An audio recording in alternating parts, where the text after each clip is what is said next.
It was a day for retracing footsteps and rekindling memories. Back at their old school, where they gathered on that Sunday in 1940, ready for their enforced trek to the Midlands. 300 went from this school alone and 20 returned today, aged from 84 to 93.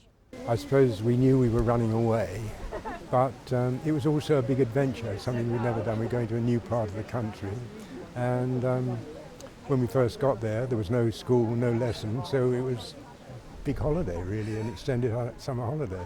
But they didn't know where they were going at that time. The wartime operation to evacuate youngsters was called Pied Piper.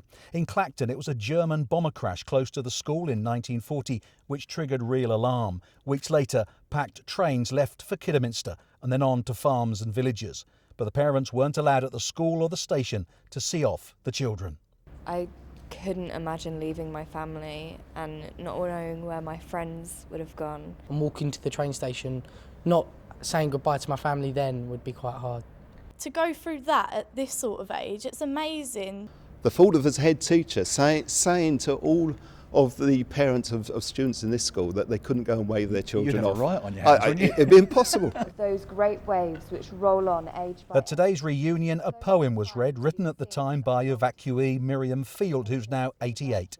It reflected her emotions missing home. So many times these scenes I've longed to see. All I remember is being herded into this large cinema and sort of sorted out, you know. Somebody go to one little village and somebody go to another, and they were all scattered around Kidderminster. Viv Dunnington is 86 and up sticks too. At first, a tough transition. And the next 2 days, I remember, were the most miserable of my life. I wept and I was so homesick. They thought the evacuation might last a few weeks. In fact, it would be more than 2 years before they came home.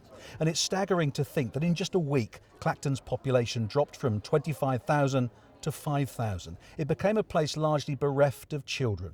No wonder it's remembered as the moment the Pied Piper played through the town. Kevin Birch, BBC Look East, in Essex.